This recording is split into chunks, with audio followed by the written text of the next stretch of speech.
Hey guys, welcome back to Home Theater Gurus. Today we've got a hot one. This one's gonna upset some people, but it's just one of those things that has to be said. It's one of the biggest misconceptions in the hobby, one of the biggest pieces of bad advice from a source that you should be able to trust. Now, of course, we're talking about Dolby Atmos setups. And today we're gonna look at the home PDF. There's actually PDFs that tell you how to set these up. Most people just know about the one-page diagram. But if you actually look, there's a PDF that really breaks it down and gets into the nuts and bolts for the home, for the studio, and the cinema, all three. Now they all have some similarities, but the one we really want to be similar, the most similar to, is the studio, because that's who's giving us our information. So we really want to set our rooms up much like a studio setup. So we're really going to look at the studio PDF, not for too long. We're going to look at them just to get the information we need. We're also going to look at the cinema PDF.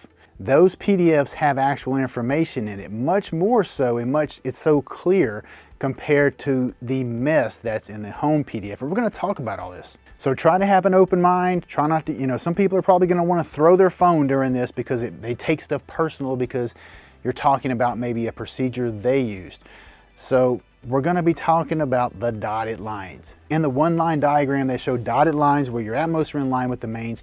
We're actually going to look at what happens angle-wise when you do that in a few different room sizes that are pretty generic rooms that a lot of you probably have. So first, let's look at this Dolby Cinema right here. All right, do you see where those Atmos speakers are at? If something flies from the front of the room through the right Atmos speakers to the back, they're overhead, right?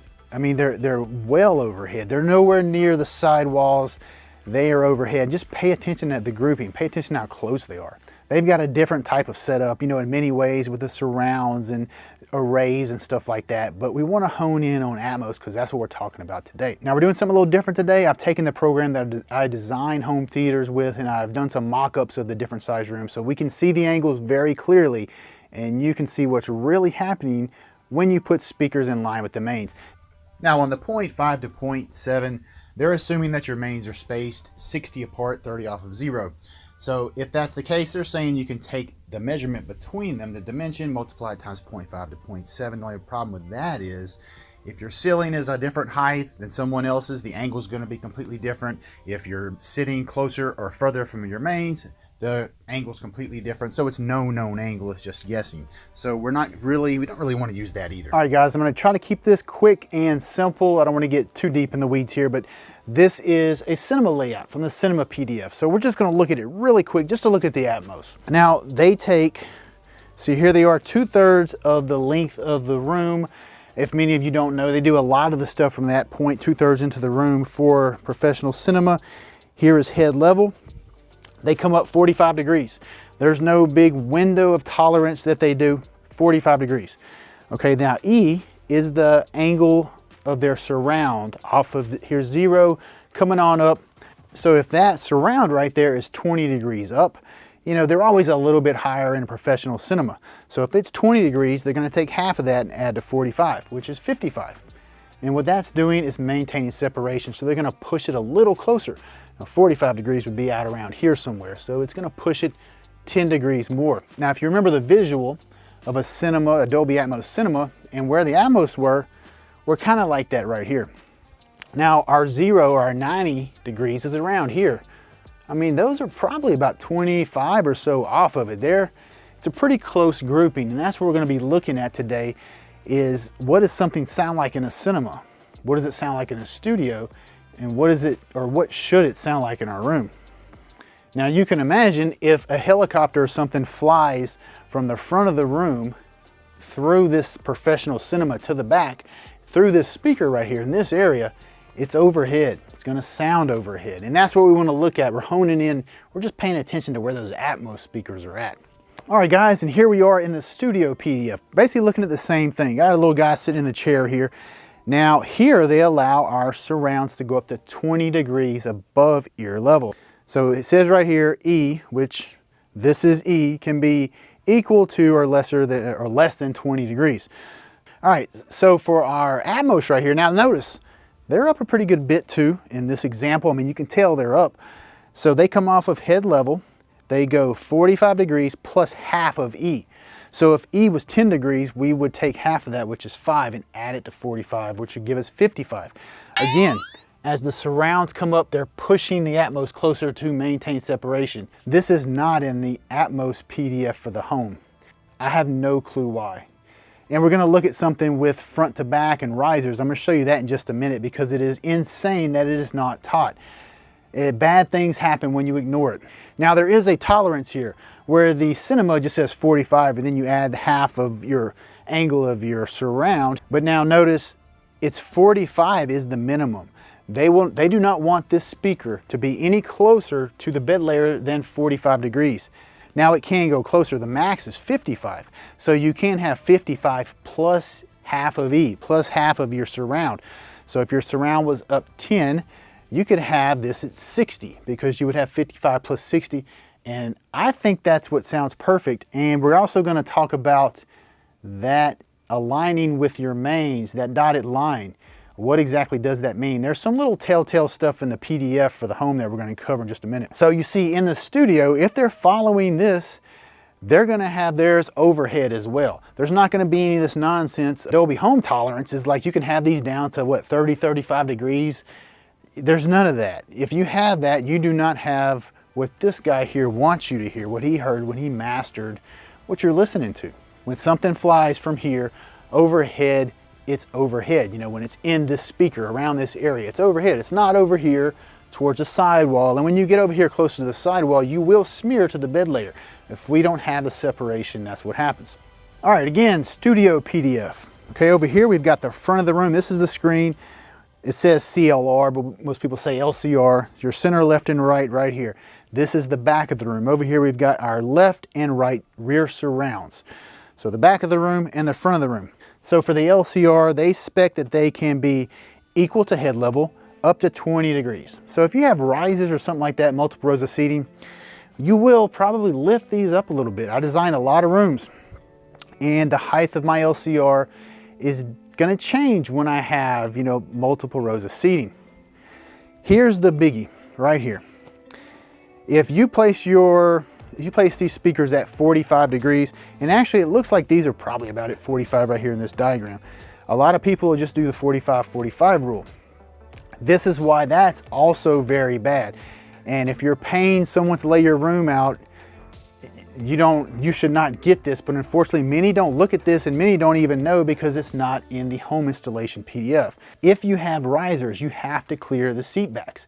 If your front row is right here and you got a second row that's 16 inches higher, a 16-inch riser, and your wall is 5 feet behind it to the back wall, those rears back there are gonna be lifted up quite a bit. So if this is 0, you come around, this is 90, this is 180. A lot of times I'll do rooms and those rears are at 15 degrees off the bed layer. They're like at 165. So if this right here, if you go 45 back from 90, you're at 135, that's only 30 degrees. So you've got 30 degrees of separation because your rears are lifted up. You did not maintain separation. You did nothing to make sure you have good Atmos. So it's going to smear with the back of the room. It's not gonna sound good. So here, just like in the other one, we start at 45 and then we're gonna add half of however high we raise our rears. You're maintaining separation, you're gonna shift this up. So instead of being at 135, this speaker may be at 125. Now, of course, at that point, you're getting close to being out of tolerance. 125 is like the minimum of the tolerance, but if you have to keep your separation or your Atmos. It's just not going to sound good. And another thing about top middle, people will see a room that's 24 feet deep and they'll think you need 6 Atmos. They're not doing this. They're ignoring this step. They're not creating separation, maintaining separation, making adjustments like this. If you have 90 degrees of separation and both of these are at 45, a top middle will make a big difference. If you're making the adjustments you need to, and you have these where they should be, which is not at 45, they should be closer to 35-ish in, you know, like 125, and have this one pushed back a little bit too. You don't want them way out here. You want them overhead, somewhat more overhead, but still forward. But if you get them at the right angle, you do not need 6 Atmos in most rooms unless they start getting really long. Okay, so here we are. This is one of the diagrams they show in the home installation PDF. So it's saying centered over listener. Okay, so they've got this diagram centered over the listener, separated to achieve target elevation angle. So what is target elevation angle? Unfortunately, they don't really tell us, but they tell us to look at see figure 1 and 2. So let's go ahead and look at those real quick. That's the 0.5 to 0.7 width. All right, so this is figure 1. Now pay attention, it's kind of fuzzy here on my computer, but this is 0. And as we come over, this is looking overhead, of course, our tolerance for our main is 22 to 30 degrees. Now, we're gonna look at it in a minute. They actually have it 22 to 40 in another diagram, but we're looking for the target elevation, something to give us a degree that should be a target. The only thing I see here are the mains. And right here are the dotted lines that need to go the way of the dodo. All right, so let's keep on digging and go look at figure 2. Okay, now after looking at both the cinema and studio side views, where they told us put your speakers here. You know, they had it at 45. And make this adjustment for the height of your mains. Here's your mains right here, your center, your left and right. There's your rears. There's nothing on here about that. Why is the information from the studio setup not here? I mean, here they're telling you 45 degrees, so they're making you think this is what we want those angles to be. That is ideal. This has a 90-degree gap right here, okay? You raise these at all, you're collapsing to the bed layer. So they told us to look at figure 1 and figure 2. Here, target elevation, maybe they mean 45 degrees. If we looked at figure 1, they have dotted lines coming off of the mains. There is something about those dotted lines that makes sense, but it's not to dimensionally align with the mains. It is to align the angles and to be acoustically aligned. But just to get it in your head, if something pans from or comes from the front speaker, the front right over here, and it goes across the Atmos speakers just on the right side, and we want it to be a nice straight line acoustically, dimensions don't matter. We want it acoustically to be aligned. We don't want it dimensionally aligned because that is not acoustically aligned. And we're gonna look at how far those two can differ. Real quick looking, our right and our left, again, they're calling out 30 degrees as where we want them. The studio did the same thing. Here we have 22 to 40 degrees. Earlier in this same PDF, they said 22 to 30. So there's a little discrepancy there. Like I said, 30 is a really good spot to have your mains. All right, guys, so we're gonna jump right into it. This is the program that I do my home theater plans in. I just mocked this up, just something that's a little easier to see than the whiteboard that we usually use. So our room is 18 feet deep, 14 foot wide. We're looking overhead. This right here is a 60-degree line, which means our mains are 30 degrees off of 0. 0 is here, and we're 30 degrees for each main. Your mains should be towed in. We already had a video on in walls and towing in mains. This is, when I do home theater plans, you'll never see my mains like that, but this is just for demonstration purposes. So we are 10 feet away. That's something to remember. This is not a big room, but it's not tiny. 14 by 18. We're not that far from our front of our speakers. 5'9" off of 0, that's where we put our mains. And all right, so we've got our line right here coming off of the mains, and they are aligned with the mains dimensionally. Now, one thing to remember is most people will, when they go this far out, which is 5'9" this way, they're gonna go 5'9" that way. So what we're about to see is not only going to happen on the width of the room, but the length of the room, the front to back as well. All right, so here's the same room, 8 feet tall, 14 feet wide. This is looking at it from back to front. Our head here is reclined at 3 feet, so we're in our nice little spot watching our movie. Our surrounds are raised. Now, if you had your room professionally designed, your surrounds will be raised. We're not getting into that right now. That's another video, but they will not be down at ear level. So this is pretty standard. Here they're 8 degrees from ear level. So ear level will be down here. They're raised up 8 degrees. And here are our tops, 5'9". Remember, our mains are down here flanking this screen, and we are aligned with them dimensionally. Okay, now, if you don't know what angle that is, I've done the work for you. It's 40 degrees. This green line is a 40-degree angle.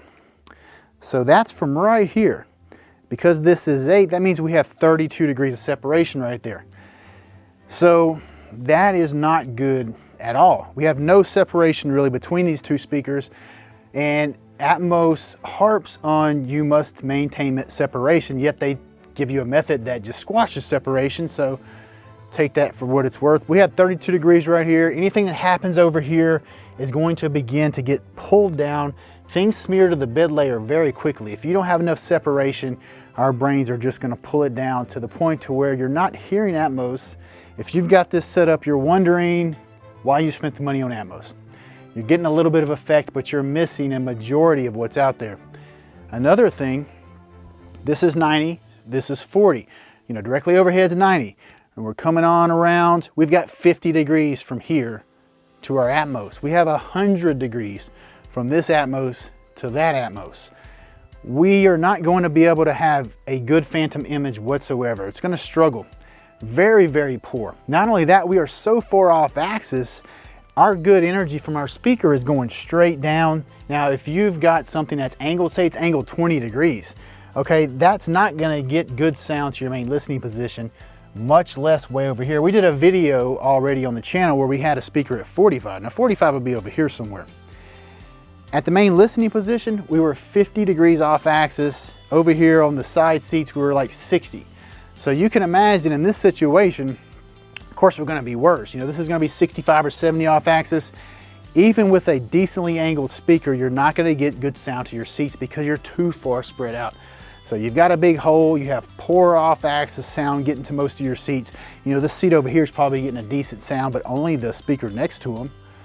So this is not a good sounding room whatsoever, but you have followed Dolby specs as far as you know to a T. You're in line with those dotted lines with your mains. Okay, so here we have what I call fixed. This room, in my opinion, is fixed.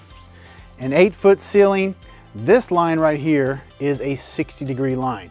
So the distance from the zero line is going to depend on how tall the ceiling is. Degrees are degrees, okay? We want to be somewhere around here.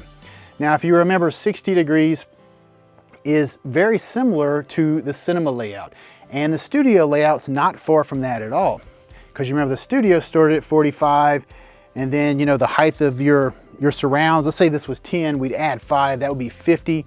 Here we're 60, so we're just a smidge more closer in, but we're still within their spec and the cinema spec. But I think maybe they meant acoustically aligned because it's the only thing that would make sense with those dotted lines, because dimensionally aligned is kind of nonsense. And if they understood what they were doing, which I mean they obviously did because they did it on the home or the studio and the cinema, you know, those were well done, made a lot of sense. This is 90. Okay, this is 60, but that's 60 from here. So we're 30 off of the center line of the room. Our mains are also at 30 off the center line of the room. So if something comes from the right main, goes overhead through the right speakers, through the right Atmos channels, and it's just staying right there, just zooms around to the back of the room, it's not going to shift with this setup. It's going to be acoustically aligned because we're at 30 degrees to our main and we're staying at 30 degrees as we come across the room. Over here where we were at 40, it actually goes from 30, then shifts to 40, so we go 10 degrees out. But when we get close to that sidewall, remember, we lose that separation and it smears, so it pulls it down even a little more acoustically. So instead of it shifting, now we've got nice panning all the way through the room. And we've also got 52 degrees of separation from here to here, because this is 8, that's 60. We got 60 degrees from here to here and another 52 over here. So we can pan or have objects anywhere in here. We have no problem placing objects anywhere. And because this mimics the studio and the cinema layout as far as Atmos goes, this actually mimics the studio pretty much, you know, from top to bottom, we're gonna get what we should. If you guys have seen the Dolby Atmos mistakes video I did, we actually covered the dotted lines, but not very well. But we did have a procedure that showed guys how to set their room up with a closer grouping that kind of more resembled this. We have not had one person that hasn't moved their speakers and been just blown away. We've had guys that even said they were actually pissed at Dolby because they put their speakers in line, which I can see that. You should be aggravated because this is not a cheap hobby and they told you to do that. I'm gonna put those at the end of the video, those comments, so if you wanna go check those out, just watch at the very end of the video. There's just a lot of reasons to choose this type of setup, not to mention that's very similar to what you're gonna find in a studio. that is mastering what we're hearing, you know, so that is an environment we should be mimicking. All right, so let's look at a little bit wider room and a little further seating distance, and we're gonna see how just a little bit makes this right here, or what we had before, even worse. Okay, in this room, we've got 18 feet long and we've got 16 feet wide. So a little bit wider room. We're sitting a little bit further back, 12 feet versus 10 feet.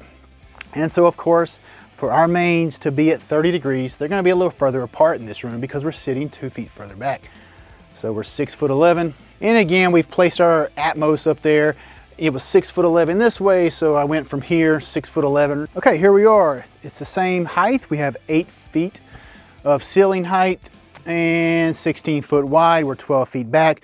So of course, being 12 feet back has pushed this to a 6'11", and we're in line with our mains. Before, these were at 40 degrees. Now we're at 35 degrees. So, and now our room is even worse. Okay, the room that we had before was set up poorly. This one sounds even worse.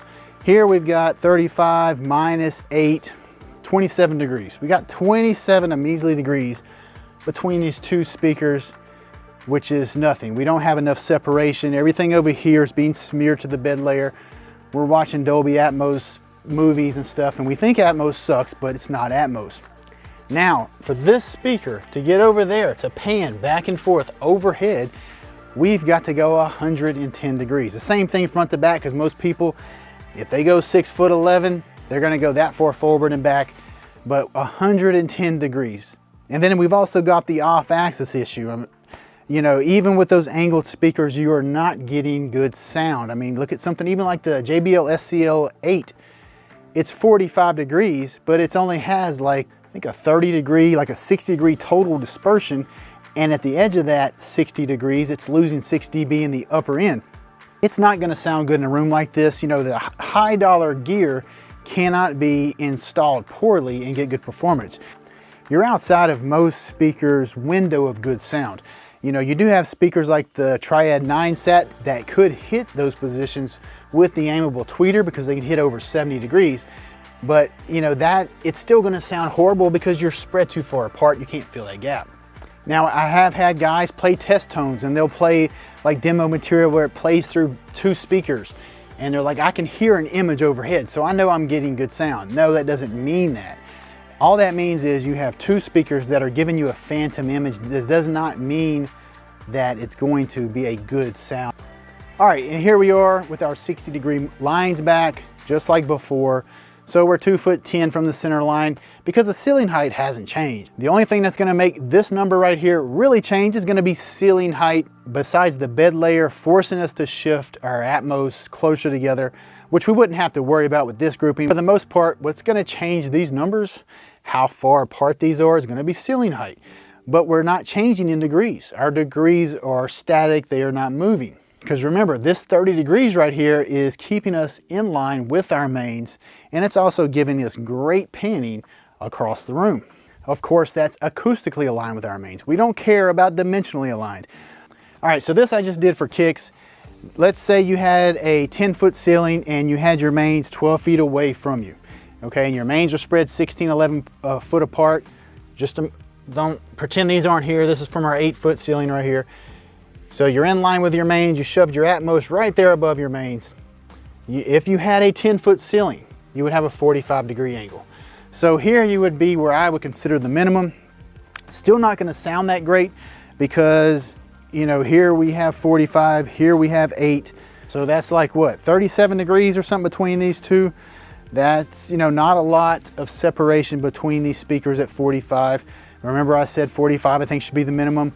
We've got 90 degrees right here, so we got a pretty big gap to fill. This is not gonna sound great, but this is where it's starting to sound good. You're starting to get some good Atmos effects. I used to do 45 and 45 as well. So my stuff would be set up like this side right here.